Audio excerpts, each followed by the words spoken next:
သူကတော့အောင်ပဲဖြစ်ပါတယ်ယခုနေ့ဆိုရင်အောင်ဟာအသက်15နှစ်ပြည့်တော့မှဖြစ်ပြီးမြေကမ်းဘေးမှာရှိတဲ့ရောင်ကလေးတယောက်မှာသူ့မိသားစုနဲ့အတူနေထိုင်ပါတယ်သူ့မိသားစုကတိတ်ပြီးပြည့်စုံကြတဲ့သူတွေမဟုတ်ပါဘူးသူ့အဖေကလက်သမားအဖြစ်လှုပ်ပြီးစူးစမ်းရှာနေပေမဲ့သူတို့ဘဝရက်တီဖို့လောက်ပဲရှာနိုင်ခဲ့ပါတယ်အောင်ဟာကျောင်းမှာစာတော်တဲ့ကောင်လေးတယောက်မဟုတ်ပါဘူးသူ့မိသားစုကမပြေဆုံးကျောင်းစာမှလည်းမတော်ပေမဲ့သူ့မှာရှိတဲ့တကူတဲ့သောအရေးချင်းကအရာရာကိုဘယ်တော့မှအရှုံးမပေးတတ်တာပါပဲမနေ့တိုင်းမှာအောင်ဟာစောစောအိယာထားလေးရှိပြီးနေမတက်ခင်မြေကမ်းဘေးမှာအပြည့်လေးချင်းစီရှိပါတယ်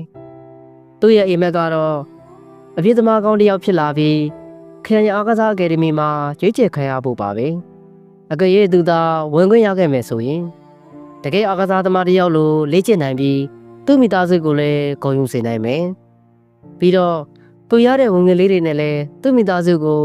တစ်ဖက်တစ်လမ်းကကူညီပေးနိုင်မယ်ဆိုတဲ့အတွေ့နဲ့ပါဒါပေမဲ့သူဟာအမြဲတမ်းလေ့ကျင့်ခဲ့ပေမဲ့လိုအပ်ချက်တွေရှိနေခဲ့ပါတယ်နှစ်စဉ်ကျင်းပလေးရှိတဲ့ဒေတာတွင်အပြည့်ပြပွဲတိုင်းကိုဝင်ပြန်ခဲ့ပြီးအချိန်တိုင်းမှာဒုတိယဒါမှမဟုတ်တတိယပဲရခဲ့ပါတယ်သူ့တငယ်ချင်းတွေကအောင်ကိုဒီအပြည့်ပြပွဲဝင်တာကမင်းနဲ့သိပြီးမကြိုက်တာဖြစ်တော့တယ်ဒီလိုတွေပြန်နေတာဟာမင်းရဲ့အချိန်တွေကိုဖြောင်းတီးနေတာပဲလို့ပြောလို့ရှိပါတယ်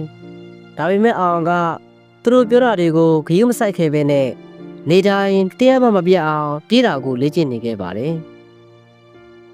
ဒီလိုနဲ့မနက်ခင်းတစ်ခုမှအောင်ဟာအပြေးလေ့ကျင့်နေတော့မိုးရွာလာခဲ့ပါတယ်တနေရာအရောက်မှာတော့ချီချော်ပြီး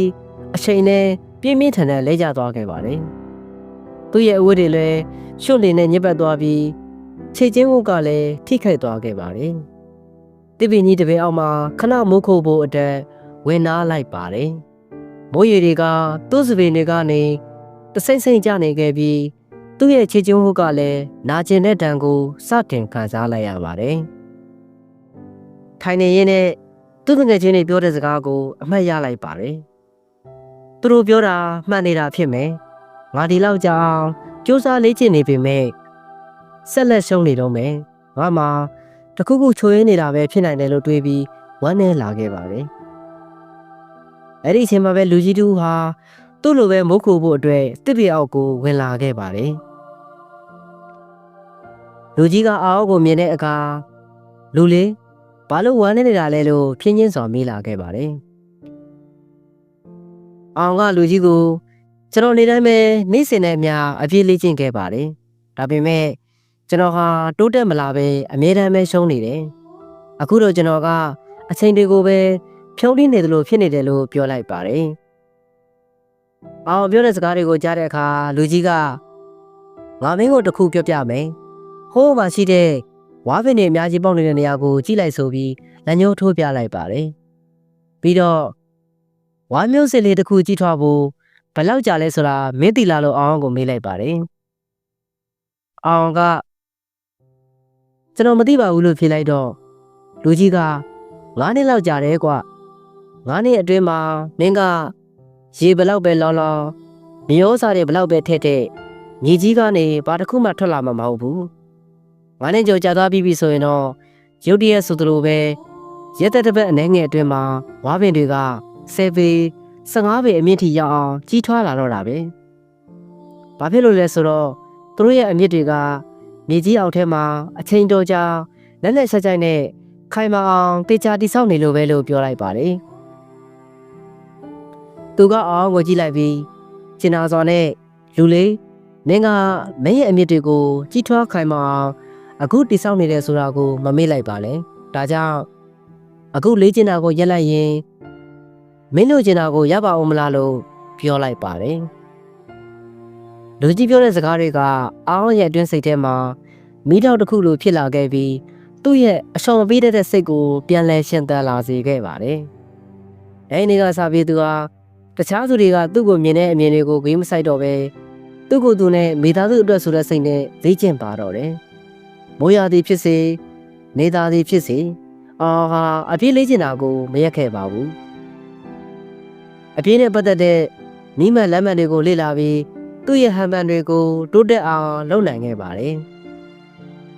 တဖြည်းဖြည်းချင်းနဲ့သူ့ရဲ့စိတ်တွေဟာ တည်ငြိမ်ပြီးတန်မာလာခဲ့ပါတယ်တနေ့လောက်ကြာပြီးနောက်မှာတော့သူမျောလင့်ထားတဲ့နေတစ်နေ့ကိုရောက်လာခဲ့ပါတယ်အဲ့ဒါကတော့ခရိုင်ရဲ့အစင်ကျောင်းမောင်းစုံအပြေးပြန်ပွဲဖြစ်ပါတယ်ပထမအနိုင်ရတဲ့သူဟာအားကစားအကယ်ဒမီအတွက်ရွေးချယ်ခံရမှာဖြစ်ပါတယ်ပြန်ပွဲကမြို့မှာကျင်းပရာဖြစ်ပြီးအားကစားကွင်းထဲမှာတော့မြို့ပေါ်ကျောင်းတွေကဝင်ရောက်ရှင်ပြိုင်တဲ့အပြေးသမားတွေနဲ့ပြည့်နေခဲ့ပါတယ်ပြန်ပွဲဆောင်မဲ့အချိန်ကိုရောက်လာတော့အပြေးပြင်မဲ့ဝင်တဲ့လူတွေအားလုံးနေရာယူလိုက်ကြပြီးအောင်ကလည်း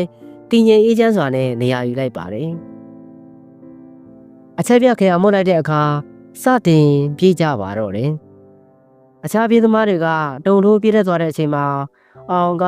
ဖြည်းဖြည်းချင်းတည်ငြိမ်စွာအောင်ဆိုင်ပြီးသူလေ့ကျင့်ခဲ့တယ်လို့ပဲပြေးနေခဲ့ပါတယ်တယောက်တည်းနောက်ဆုံးမှကြံနေခဲ့တာကိုသူ့မိသားစုနဲ့တငယ်ချင်းတွေကမြင်တဲ့အခါစိုးရင်တော့ခဲ့ကြပါတယ်ဒါပေမဲ့အောင်ကစိုးရင်ထိတ်လန့်ဟန်မပြပဲပုံမှန်အတိုင်းပဲပြေးနေခဲ့ပါတယ်သူတို့ရဲ့အပြေးပြန်ပွဲကမီတာ2000ပြန်ပွဲဖြစ်ပြီးနောက်ဆုံးမီတာ900ကျန်တော့တဲ့အခါမှာတော့ပြန်ပွဲဝင်နေအကုန်လုံးမောပန်းနေကြပြီဖြစ်ပါတယ်အဲ့ဒီချိန်မှာအောင်ဟာသူ့ကိုယ်သူ9နှစ်ကျော်ကြာပြီးမှမြေကြီးတွေကထွက်လာတဲ့ဝါပင်တို့သဘောထားပြီးအချိန်တင်ကပြေးပါတော့တယ်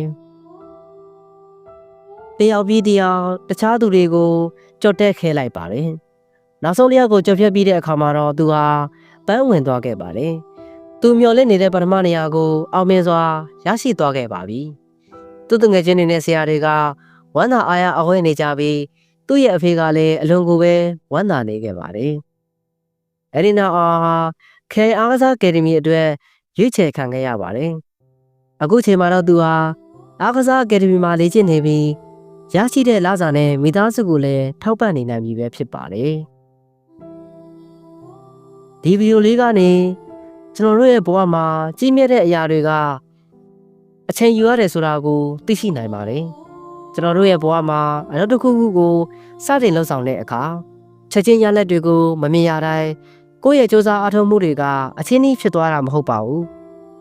ဝါပင်လိုပဲကျွန်တော်တို့ရဲ့အမြင့်တွေကဒီအောက်မှာခိုင်မာစွာကြီးထားနေပြီး